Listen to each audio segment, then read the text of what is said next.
We do want to start this half hour with Lori Vallow Daybell's latest murder conspiracy case. Yesterday was day 3 of testimony in court. In this case, Vallow Daybell is facing a murder conspiracy charge out of Gilbert for allegedly conspiring to kill her niece's ex-husband, Brandon Boudreaux. So the so-called doomsday mom pleaded not guilty. What's really interesting, again, she is representing herself in court. She's already been convicted in Idaho and Arizona on a slew of other charges, including the death of her 2 children and then conspiring to kill her former husband. So we have 12 News' Erica Stapleton in the studio with us. You've been covering this case. You've actually been covering Vallow Daybell for years. Yeah. We have been talking, I think one of the most interesting things about this one, right out of the gate, she got into it with the judge. Yeah. Not a good way to start. Got kicked out of the courtroom. Yeah. Walk us through what happened with all of this. You know, we've seen her get testy with the judge before. This is my 3rd trial that I'm covering of Lori Vallow's. And in Idaho, what was interesting is she had public defenders. She did not represent herself. So we didn't get to see much out of her or her demeanor until she was sentenced in that case. Here in Arizona, once she ultimately was approved to represent herself, we saw her come out and, she makes some arguments that, sound like they come from legal foundation, but she does get into it with the judge, and she's tried 3 times now unsuccessfully to have him removed from this particular trial. And when we were in court on Friday, what you guys are referring to, there was this back and forth because during her opening statements, she was saying statements that essentially like, I'm a good person, I only spread love, I have no malice. And the next day, the state said, again, outside the presence of the jury, if she's making these good character statements, we should have the right to rebut that. And there was this whole discussion about opening the door to bringing in her prior convictions. Yeah. And, it was that sort of conversation that ultimately spiraled into Vallow Daybell going at the judge saying, well, you don't have to yell at me. And the judge said, you've been anything but courteous. Take her out to a deputy. So you saw taking her out. I mean, you're in there. Yes. You saw him stand up and really kind of show her, I'm the judge here. Yeah. Because there's times where I feel like Lori thinks that this is all a show for her, where the narcissism really takes over. Are you feeling a difference in the first conspiracy trial versus this one? Do you feel like she has more of an inflated ego? I'm not sure if she has more of an inflated ego. I think her demeanor has been pretty consistent. And what's always striking to me is that, of course, she has this background. Her children are dead. And it doesn't seem like she acts in a way that that's a reality for her. Right. And when she is in the courtroom, I agree. It does feel like she's very much focused on herself. This trial, this 3rd trial overall here, was delayed a few days because she was claimed to be sick. In that instance, the judge said, we need some objective proof of this so we can, move on with this trial here. And she, came into the courtroom complaining, saying she was dragged out of bed to be brought in there. So she's, really painting this picture about how the circumstances were impacting her. But again, so many people that, have been impacted by her crime, she's now been convicted of.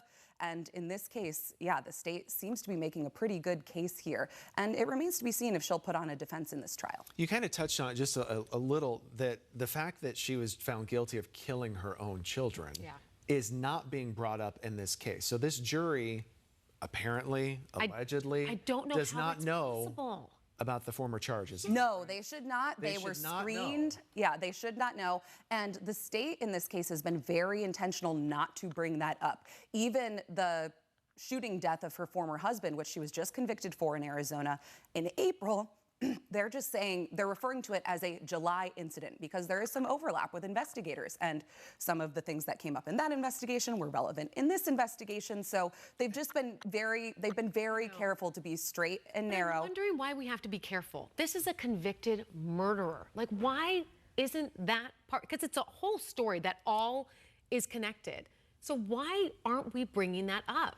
Well, everyone has the right to a fair and impartial trial. And that's where the jury comes in. They can't know about her past because they could have some bias against her if that's the case. So as a defendant, those are her rights. However, what's been interesting, we talk about her opening the door to bring in some of her prior convictions. She's been the one more often than not that's kind of knocking on that door. And it's a bit puzzling to understand maybe why she would want to go down that path. And to your point, Emma, maybe it's a bit of an ego thing. You know, she wants people to know and believe that she is a good person in this, but everyone who's been following along for the past several years knows she has these horrible convictions connected to these horrific crimes. So it's interesting. How do they tap dance around that, though? I know. You said a July incident. That was a big incident. It was a big incident. So how do you tap dance around being, you know, convicted of killing your kids?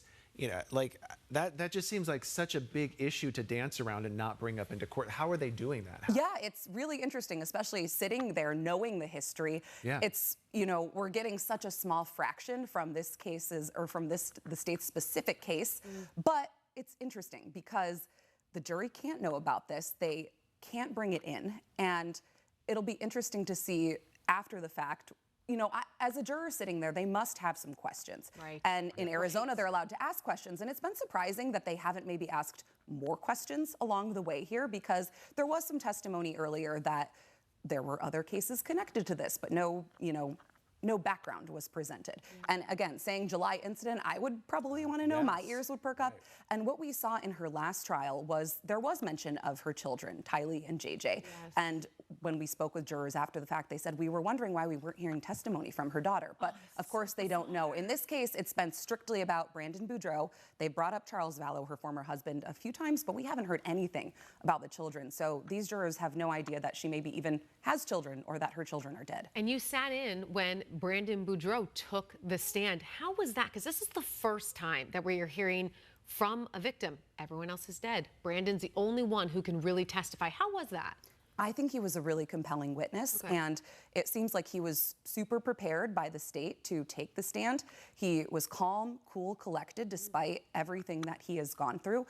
And, you know, to back it up a little bit, this all stems from a shooting attempt at him back in October 2019. It's believed that Lori's brother was the one who shot at him. He's also dead. He died of natural causes, so he was never charged in this case. But sitting on the stand, I think a lot of people say, you know, she's already convicted in Idaho, sentenced to life in prison. She's been convicted here, not sentenced yet for the death of her former husband. But why are we even doing this? And I would say these are all separate cases with all separate victims, and each victim has a chance to try and get justice in this case. And when you listen to Brandon's testimony, along with some of the investigators, you realize just how close that bullet was to hitting him.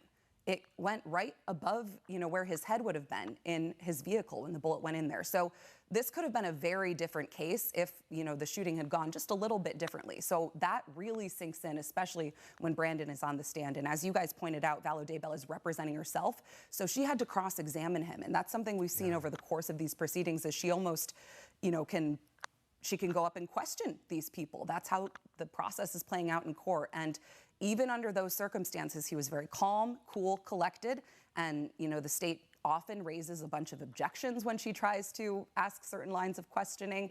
And Brandon was not frustrated. And at times he would say, I don't understand what you're asking. Could you say it again? So it doesn't really make her look good. What is the state saying? Why would she want to take him out? What is the reasoning behind this murder? So because the backstory of all of this is so dense, it's believed, this has not come out in court, but we believe that it relates to Lori's niece, who was involved in the Doomsday Group with Chad Daybell, her current husband, who's also been convicted and is on death row in Idaho in connection to these cases, her brother, and it's believed that there's something in there that could have led to this, but the state has said in court that they did not really go into a motive here, because that would open the door again to all of this history that, again, is super important in the scheme of things here, but could also confuse a jury if you're trying to bring in some of these details when you're really just trying to get a clean, clear conviction in this case. Will we hear from the niece?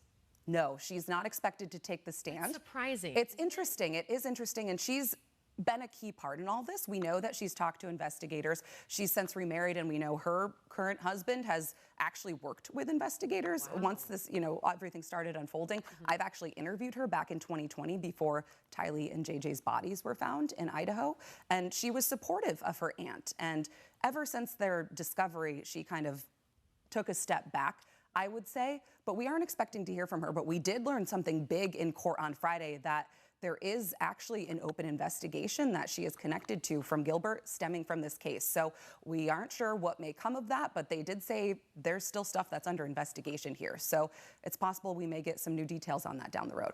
Interesting. Erica, you have done a tremendous job, because it's not like you're just covering these trials in Arizona. You have been covering this from the beginning. So thank you so much. 10:15 this morning is when it picks back up, right? That's the plan, and I will be in the courtroom. Yes, And then you we're going to will be streaming it here on 12 Plus as well. Yep. And then you have your wrap-up show at 8:30. Yes. It's a long day, but man, you've done an incredible job for our community to know what's happening here.